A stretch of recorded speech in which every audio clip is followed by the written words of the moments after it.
Hello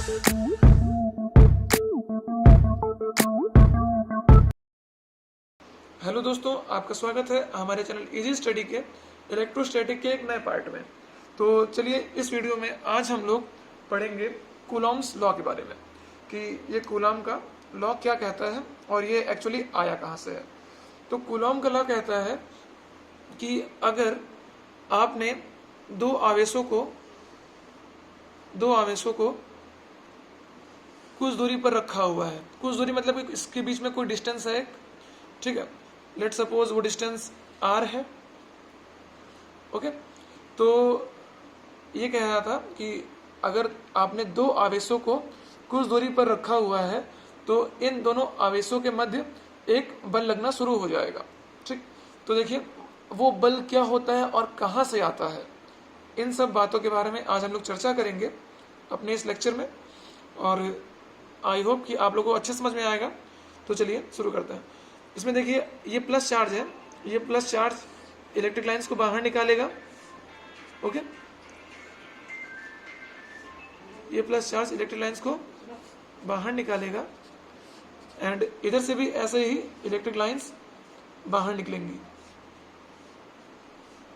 ठीक है। अब देखिए, जो फोर्स जनरेट होता है वो इन इलेक्ट्रिक लाइन के बेंड हो जाने के कारण होता है। देखिए, इस लाइन के इफेक्ट में ये लाइन बेंड हो गई, या फिर ऐसा बोल सकते हैं आप कि इस लाइन के इफेक्ट में ये लाइन बेंड हो गई। तो होगा क्या कि ये जो लाइन होगी ये सीधी होना चाहेगी, ये लाइन ये सीधी जाना चाहेगी ऐसे करके।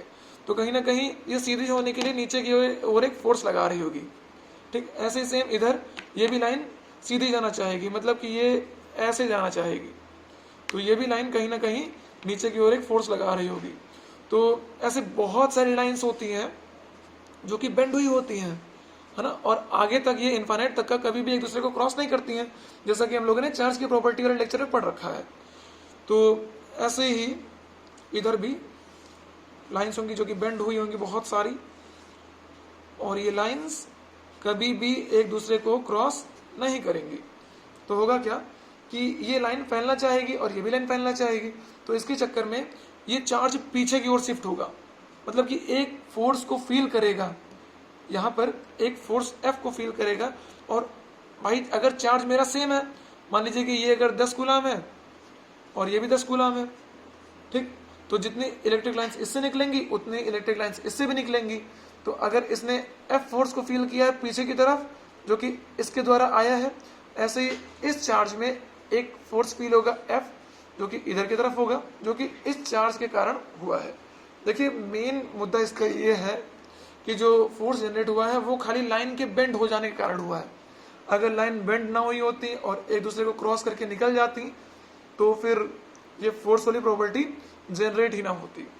तो अब देखिए, हम लोग इसके फॉर्मूले को डेरिवेट करते हैं जो कि कूलाम ने दिया है। कूलाम ने बताया है कि अगर दो आवेश Q1 और Q2 परस्पर कुछ दूरी पर रखे हुए हैं, इनके जो बीच की डिस्टेंस है Q1 से Q2 की दूरी जो बीच की है वो मान लीजिए R है, ठीक है। तो भाई जो फोर्स होगा F वो डिपेंड करेगा Q1 के अमाउंट पे और Q2 के अमाउंट पे, और साथ ही साथ दूरी के वर्ग के व्युत्क्रमानुपाती होगा, मतलब जो डिस्टेंस होगी उसका स्क्वायर करके उसको इन्वर्सली प्रोपोर्शनल कर देंगे। तो देखिए, हम लोग इस फॉर्मूले को अच्छे से समझेंगे कि एक्चुअली ऐसा ही क्यों हुआ। तो आप अगर इस फोटो को देख पा रहे होंगे तो देखिए, ये मान लीजिए हमारा चार्ज Q1 है, this is our Q1 charge, और ये वाला चार्ज Q2 है, ये Q2 चार्ज है, ठीक। तो देखिए, ये जो चार्ज होता है इन चार्ज के अकॉर्डिंग इनकी लाइंस बाहर निकलती हैं। अगर चार्ज ज़्यादा हुआ तो लाइंस ज़्यादा अमाउंट में बाहर निकलेंगी, अगर चार्ज कम हुआ तो लाइंस कम अमाउंट में बाहर निकलेंगी। सपोज कीजिए कि हमारा जो Q1 है इसके पास बहुत सारी लाइंस है, ऐसे ही Q2 भी है, इसके पास भी बहुत सारी लाइंस है। तो जब लाइंस ज़्यादा होंगी तो लाइन, हर एक लाइन बेंड होगी, और हर एक लाइन जब बेंड होगी तो वो कहीं ना कहीं अपने आप को सीधा करना चाहेगी, जैसे अगर मान लीजिए एक लाइन बेंड है तो उसने अपने आप को सीधा होने के लिए थोड़ा सा फोर्स लगाया, ठीक, तो वो हमें फोर्स इधर पीछे की ओर मिल जाएगा इधर, ओके। और अगर बहुत सारी लाइन से 1000 लाइनें हैं, 1000 लाइनें हैं अगर, तो क्या होगा कि 1000 लाइनें एक साथ मिलकर के सीधा होना चाहेंगी, ठीक। अगर एक साथ मिलकर के 1000 लाइनें सीधा होना चाहेंगी तो उस केस में फोर्स की अमाउंट भी ज्यादा मिलेगी हम लोगों को, ठीक है। तो क्या होगा, कहीं ना कहीं चार्ज पर डिपेंड करेगा। तो F यहां से डिपेंड कर रहा है हमारे चार्ज Q1 पर, ओके। और उसके बाद अब इस चार्ज की बात करें भाई, अगर इस चार्ज की लाइनें भी ज्यादा नहीं होंगी तो इस वाले की लाइनें किसके साथ बेंड करेंगी, है ना। तो कहीं ना कहीं Q2 को भी ज्यादा होना चाहिए, तो जो F है हमारा वो साथ ही साथ डिपेंड करेगा Q2 पर भी, ओके। अच्छा, अब देखिए यहां पर आप लोग देख रहे होंगे कि इन दोनों चार्ज के बीच की डिस्टेंस r है, कुछ दूरी है। अगर हम लोग इस दूरी को बढ़ा देंगे, ठीक है, तो उस केस में कम लाइनें, मतलब कि कम लाइनें ये बेंड हो पाएंगी, या फिर ऐसा बोल सकते हैं कि बहुत ही कम अमाउंट में फोर्स जनरेट होगा, ठीक। अगर हम लोग इन दोनों चार्ज के बीच की दूरी को कम कर देंगे, कम करने पे क्या होगा कि बहुत सारी लाइनें एक दूसरे के साथ में कांटेक्ट करेंगी। ये लाइनें क्या करेंगी कि सीधा होना चाहेंगी भाई, एक तो बहुत ही पास हो जाएगा तो काफी ज्यादा घना एरिया हो जाएगा, उस केस में बहुत ही ज्यादा हमें फोर्स मिलेगा। तो कहीं ना कहीं डिस्टेंस को अगर हम लोग कम कर रहे हैं तो इस केस में हमें फोर्स की मात्रा बढ़ करके मिल रही है।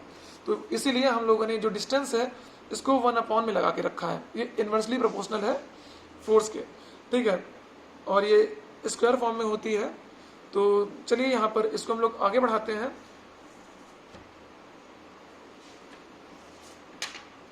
अब देखिए हम लोगों ने एक नया फॉर्मूला बनाया, F is directly proportional to Q1 Q2 upon R², okay. तो देखिए अब भाई प्रोपोर्शनल का साइन है, ये वाला साइन है, आपको पता है कि जब प्रोपोर्शनैलिटी का साइन हटता है तो उस केस में एक कांस्टेंट आता है, ठीक है। तो इस बार कैसा कांस्टेंट आएगा तो हम लोग उस बारे में चर्चा करेंगे। देखिए कांस्टेंट आने के लिए हम लोगों ने जो चार्ज है, ये चार्ज इन दोनों को Q1 और Q2 को कुछ मीडियम के अकॉर्डिंग अलग अलग करना है। ये चार्ज एक बार हम लोगों ने रखे एयर में, एयर के अंदर बना करके रख दिया, ठीक। और दोबारा हम लोगों ने इसको रखा Q1 Q2 को किसी दूसरे मीडियम, मान लीजिए तेल के अंदर रख दिया, ऑयल के अंदर रख दिया, ठीक। तो भाई जो एयर है वो एक अपने आप में विरल एरिया है, और जो ऑयल है वो अपने आप में एक सघन एरिया, मतलब घना हुआ एरिया है, ठीक है। तो इस केस में, एयर वाले केस में Q1 और Q2 के बीच में जो लाइंस होगी वो आराम से अपना काम कर पाएंगी, इसमें कोई दिक्कत नहीं होगी खास। लेकिन या भाई जब ऑयल है, घना एरिया है, तो लाइंस को भी पास होने में कहीं ना कहीं थोड़ा कठिनाई होगी। तो उस केस में क्या होता है कि जो फोर्स हो जाएगा हमारा वो कम अमाउंट में मिलेगा। तो हम लोग यहाँ पर इस मीडियम को ध्यान में रखते हुए एक कांस्टेंट लगाएंगे जो कि K होगा। तो F is equal to K Q1 Q2 upon R²। यहाँ पर जो K होगा उसको लिख सकते हैं F is equal to 1/4πε0 Q1 Q2 upon R², ठीक है। तो देखिए ये 1/4π तक तो समझ में आता है कि हाँ भाई एक कांस्टेंट है, एक नंबर है। और ये ε0 क्या है? ε0 जो है वो आपका निर्वात की वैद्युतशीलता है। ये है निर्वात की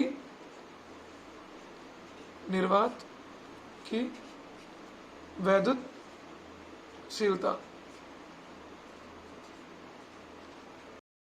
तो देखिए यहाँ पर जो ये इतनी वैल्यू है ये अपने आप में एयर के लिए एक कांस्टेंट होती है।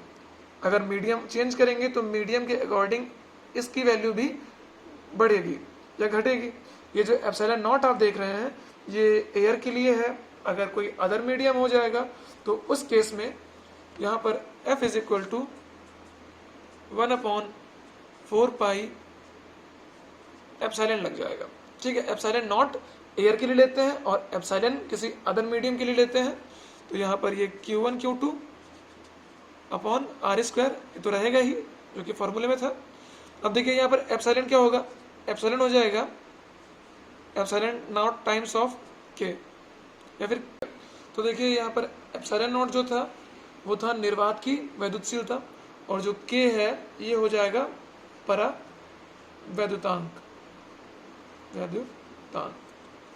अब देखिए हर एक माध्यम के लिए परावैद्युतांक अलग अलग होता है।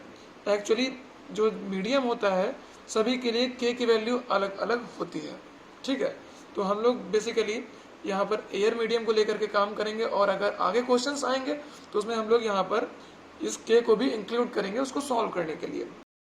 तो इसका अगर बेसिक फॉर्मूला देखेंगे आप लोग एयर के लिए, तो यहाँ पर F is equal to 1/4 pi epsilon nought and Q1 Q2 upon R square. Okay, तो यहाँ पर जो ये इतनी वैल्यू आप लोग देख रहे हैं, ये जो वैल्यू है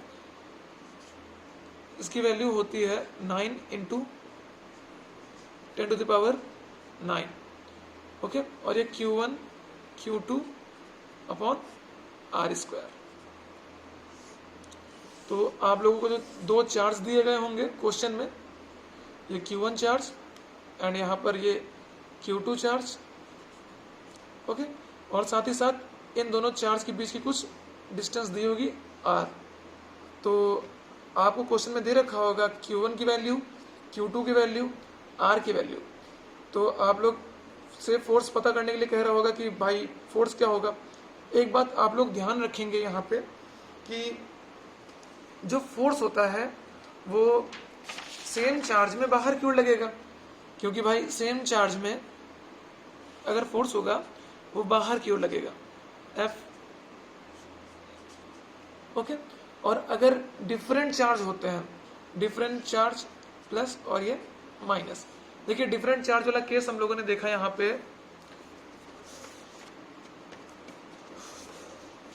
ये देखिए यहाँ पे इस केस में क्या था कि ये जो लाइंस थी ये एक दूसरे चार्ज को अपनी ओर घसीट रही हैं। तो कहीं ना कहीं इस वाले चार्ज के कारण अंदर की ओर एक फोर्स लग रहा है।